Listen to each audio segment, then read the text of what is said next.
Welcome to the What to Read Next podcast. In this podcast, your host, Lori Amin, will interview published authors to chat about their work, journey to getting published, and their book recommendations.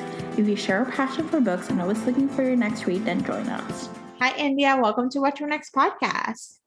Hi, thank you so much for having me. So happy to have you here. So tell us a little bit about yourself. Okay, not really much to tell. I live in coastal New Zealand in a little cottage near the sea, and I have a pretty quiet life these days. Spend my days writing or wandering around the village. No, you live in a beautiful locale. I've been dreaming of going to New Zealand. Well, probably post-pandemic. That could be a possibility. But it looks, and I've seen pictures and it looks so beautiful. So it truly is so beautiful, and there's a wonderful spirit here as well, in the land and as well as the people. Really friendly, lovely place. I love this. So what inspired you to write romance or historical, lady pirate? We're kind of like mixing around, romance. Yeah. I found myself reading mostly romance. I had grown up with fantasy and come fairly late to the romance genre, but I found myself reading nothing else. So it was sort of natural that I would want to write that. But the pirate aspect sort of took me by surprise, to be honest. I wasn't intending that. It just sort of bowled on in there. And I found myself taken along for the ride. So I love this. So what kind of romance did you read? Did you read historical, contemporary? Mostly historical.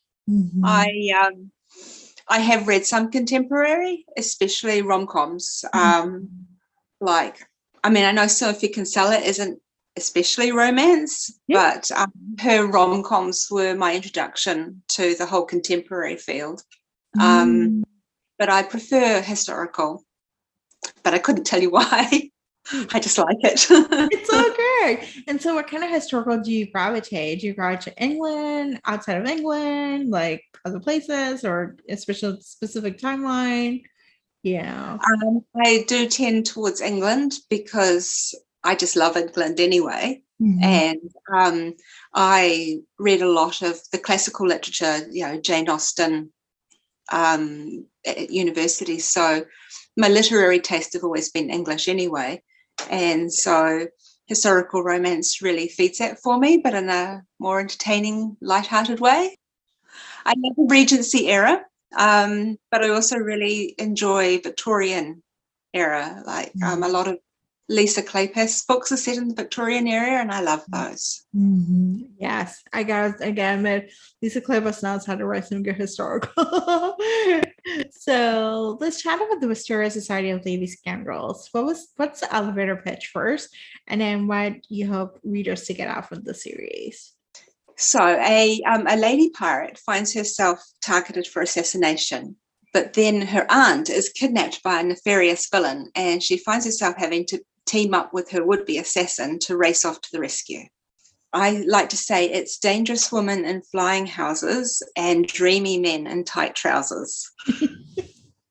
I love this. And so there's a lot of world building that you probably wouldn't expect from reading, what would be a historical romance, but there's flying houses, there's pirates, there's different, villains, there's different, basically, not political, but kind of like secrets and one person trying to kill the other one, and then the other one is trying to steal stuff from them.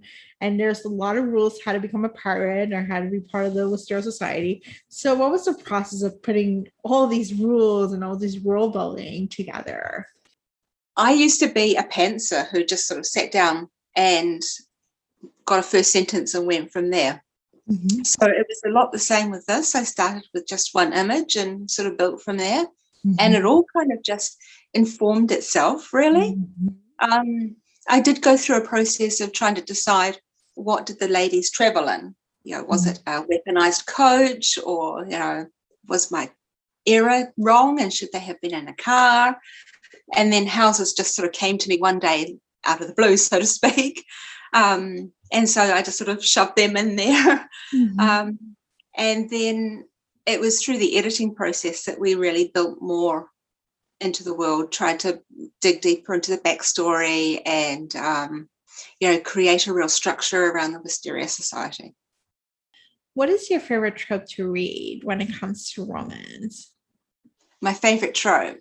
Yeah. It would be enemies to lovers, probably, because I just love the banter and the sharp sense of humour that you usually get. But I am a bit of a sucker for fake marriage as well. Or marriage of convenience that turns into real love. I really like that trope.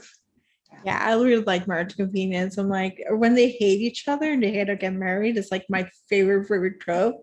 So Yes. they're like they hate each other, but they're married together, so there's proximity. And then over time, they break the barriers. They start loving each other in the end. It's like, oh, take me to that journey. I'll buy it. Absolutely, yeah, that's a definite one click for me. Yeah. I'm always disappointed if I read a book and there's not one only one bed in it. Yes. Oh my gosh. And like there's only one bed. I was talking to a friend just today and she was like, oh, I don't like road trip. I was like, no, I like road trip because there's only one bed or one carriage, or there's like no way. Like it just puts them together, smash them together. We're like, there's only one bed. And you're like, what are we gonna do? I don't know. And then things happen. So Yeah. No, I love it. I love this. So, do you have a book that you recommend? Something you have read this past year or last year you can't stop gushing about? You want our readers to pick it up? Oh, well, I've been so lucky to read several arcs this year that some of them are out now and some of them are still to come. I loved A Lady's Formula for Love by Elizabeth Everett. That was a great one. I just finished reading At Summer's End by Courtney Ellis, which is a historical romance. It's just beautifully written, so lyrical. I really love that one. I spent a lot of the past year reading Lisa Kleypas, but everybody knows who she is. Yeah. But she's what got me through the pandemic, so I'm very grateful. I read a couple of thrillers too. I don't know if people are interested in that, but My Sweet Girl by Amanda J. Tisser, that was a fascinating book. I really loved that.